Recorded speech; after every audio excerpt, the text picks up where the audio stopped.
ശ്രീ പ്രഭാകരൻ പലേരി, ഇപ്പം ഈ യുദ്ധം തുടങ്ങിയ സമയത്ത് ട്രംപ് പറഞ്ഞൊരു ഉറപ്പുണ്ടായിരുന്നു, ഈ ഹോർമുസ് കടലിടുക്കിലൂടെ ഏത് രാജ്യത്തിൻ്റെയും കപ്പലിന് പോകാം, ഞങ്ങൾ സുരക്ഷ നൽകും, ഞങ്ങളുടെ സൈന്യം സുരക്ഷ നൽകുമെന്ന്.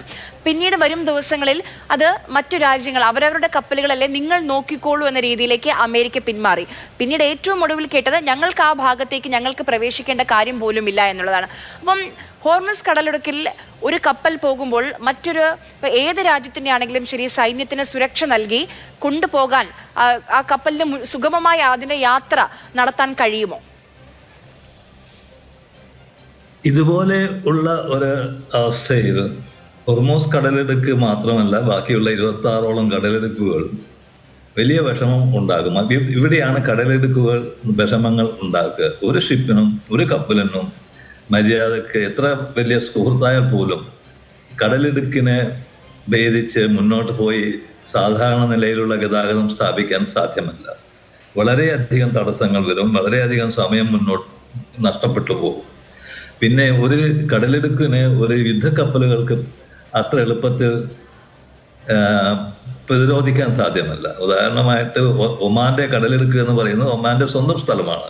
ഹോർമുസ് ഐലൻഡ്, ഹോർമുസ് ദ്വീപ് എന്ന് പറയുന്നത് ഇറാന്റെ ദ്വീപ് ആണ്. അവിടുത്തെ ഒരു പ്രത്യേക തരത്തിലുള്ള ഒരു ദ്വീപാണ് ഹോർമുസ് എന്ന് പറയുന്നത്. അവിടുത്തെ ബീച്ചിലുള്ള പൂഴി വരെ നമുക്ക് ഭക്ഷണമായിട്ട് ഉപയോഗിക്കുന്നവരാണ് അവർ. അത് കഴിക്കാൻ പറ്റും. അത് ഒരു പ്രത്യേക തരത്തിലുള്ള ഒരു ദ്വീപാണ്. ആ ദ്വീപിന് ചുറ്റുമുള്ള ചെറിയ സ്ഥലമാണ് ഹോർമുസ് കടലിടുക്ക്. അവിടെ ആ രാജ്യത്തിന്റെ ആരാണോ ഹോർമുസ് കടലിടുക്കിന്റെ ഉടമസ്ഥനായിരിക്കുന്നത്, ഇപ്പം മൊസണ്ടം യുണൈറ്റഡ് അറബ് എമിറേറ്റ്സിന്റെ സ്ഥലമല്ല, പക്ഷേ നമ്മുടെ മസ്കറ്റ് റോയൽ സൽത്തനേറ്റ് ഓഫ് ഒമാന്റെ സ്ഥലമാണ് ഒരു ഭാഗം, മൊസണ്ടം പെനിൻസുല, വേറൊരു ഭാഗം ഇറാൻ്റെതാണ്. അവരുടെ സമ്മതമില്ലാതെ നമുക്ക് അങ്ങനെ പോകാൻ സാധ്യമല്ല, മര്യാദക്ക് പോകാൻ സാധ്യമല്ല. അല്ലാതെ തന്നെ ഒരു കടലെടുക്കുക എന്ന് പറയുന്നത് ഒരുപാട് സമയം എടുക്കുന്നതാണ്. പിന്നെ അവിടെ യുദ്ധക്കപ്പലുകൾ പോയിട്ട് അവരുമായി യുദ്ധം ചെയ്യുന്നത് ഒരിക്കലും സാധ്യമല്ല. ഈ വിമാനങ്ങൾ ഉപയോഗിക്കാൻ പറ്റും. അങ്ങനെയല്ല നമ്മൾ എണ്ണ കൊണ്ടുപോകേണ്ടത്. അപ്പൊ ഇങ്ങനെ ഒരു യുദ്ധം വരുമ്പോൾ കടലിടുക്കുകൾക്കൂടെ നമ്മൾ സാധനങ്ങൾ കാർഗോ കൊണ്ടുപോകണമെങ്കിൽ വളരെ വളരെ വളരെ വിഷമമുള്ള സംഗതിയാണ്. അത് ഏത് കടലിടുക്കുകൾക്കും ബാധ്യപ്പെട്ടതാണ്. അപ്പൊ അത് നമ്മൾ അങ്ങനെ നോക്കിയിട്ട് കാര്യമില്ല.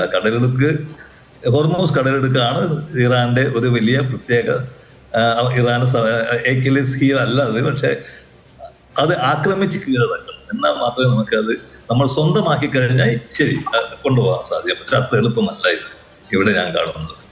അത് മാത്രമല്ല, ഇവിടെ ഇപ്പോൾ നടക്കുന്ന ഈ സംഗതി എത്രമാത്രം ശരിയാണ് നമ്മൾ കേൾക്കുന്നത് എന്ന് എനിക്കറിയില്ല. അതും ഞാൻ നേരത്തെ പറഞ്ഞതാണ്. ഒരു രാജ്യവും അവിടെ ഹോർമുസ് കടലിടുക്കൽ പോയിട്ട് യുദ്ധം ചെയ്യും എന്ന് എനിക്ക് തോന്നുന്നില്ല. കാരണം അതത്ര എളുപ്പമുള്ളൊരു സംഗതിയല്ല. പിന്നെ ഇത് നാവികസേന യുദ്ധം ചെയ്യേണ്ട സ്ഥലമല്ല, ഇത് വിമാനങ്ങളാണ്, എയർ വാർഫെയർ ആണ് അവിടെ വേണ്ടത്. അപ്പോൾ അങ്ങനെയൊക്കെ നോക്കുമ്പോൾ ഇത് വലിയൊരു ബുദ്ധിമുട്ടുണ്ടാക്കുന്ന ഒരു സംഭവമാണ്. നമുക്കൊന്ന് കടലിടുക്ക് ശരിയായിട്ട് ഇനി യുദ്ധം നമുക്ക് സാധനങ്ങൾ കിട്ടുമെന്ന് വിചാരിക്കുന്നത് ശരിയല്ല. അത് യുദ്ധം നിന്നാൽ മാത്രമേ കടലിടുക്ക് ശരിയാകുള്ളൂ. ഇവിടെ നമ്മൾ കാണേണ്ട ഒരു പ്രത്യേക സംഗതി ഇറാനും അമേരിക്കയും തമ്മിലുള്ള സംഘർഷങ്ങളാണ്. 1951 മുതലാണ് ഇപ്പോൾ ഇതുവരെയുള്ള സംഘർഷം നടന്നുകൊണ്ടിരിക്കുന്നത്. അതിൽ 1979 അത് കുറച്ചുകൂടെ തീക്ഷ്ണമായി മാറി. അത് തുടർന്നുകൊണ്ടിരിക്കുകയാണ്. അത് നമുക്ക് നോക്കിയാൽ മനസ്സിലാവും. വളരെയധികം ഈ യുദ്ധ വിദ്യാർത്ഥികൾക്ക് ശ്രദ്ധിച്ചാൽ മനസ്സിലാവുന്ന എല്ലാ സംഗതികളാണ്. നയതന്ത്ര വിദ്യാർത്ഥികൾക്കും അത് മനസ്സിലാകും. അതിനിടയിൽ കൂടെ ഉണ്ടായിട്ടുള്ള ഇറാഖ് യുദ്ധമാണ് ഇറാഖിനെ നശിപ്പിച്ചത്. ഇറാഖ് യുദ്ധം 11 വർഷത്തോളം നീണ്ടുനിന്ന യുദ്ധത്തിൽ ഇറാഖിന് എല്ലാ തരത്തിലുള്ള സാമ്പത്തിക നഷ്ടങ്ങളുണ്ടായി. അതിന് പണം സമ്പാദിക്കാൻ വേണ്ടിയാണ് ഇറാഖ് കുവൈറ്റിനെ ആക്രമിച്ചത്. അവിടെ മുതലാണ് സദാം ഹുസൈന്റെ അവസാനം തുടങ്ങുന്നത്. ഈ ഇറാനുമായിട്ടുള്ള ബന്ധത്തിൽ ഇതുവരെ അമേരിക്കയ്ക്ക് യാതൊരു തരത്തിലുള്ള വിജയം നേടാനും സാധിച്ചിട്ടില്ല. ബേ ഓഫ് പിക്സ് എന്നൊക്കെ നമ്മൾ പറയുന്ന പോലെ സംഗതികളുണ്ട് അമേരിക്കയ്ക്ക്. ഒരുപാട് വിഡ്ഢിത്തരങ്ങൾ അമേരിക്ക ഇതിനു മുമ്പ് അവിടെ ചെയ്തിട്ടുണ്ട്. അവർക്ക് ഒരിക്കലും മുന്നോട്ട് പോകാൻ സാധിക്കുന്നില്ല. പക്ഷെ ഇറാന് നാശനഷ്ടങ്ങൾ ഉണ്ടാക്കാൻ അവർക്ക് സാധിക്കും. പക്ഷെ ഇറാൻ നാശനഷ്ടങ്ങളായി ഇറാൻ കാണുന്നില്ലെങ്കിൽ അവരെന്ത് ചെയ്യും? അവിടെയാണ് നമുക്ക് വരുന്നത്.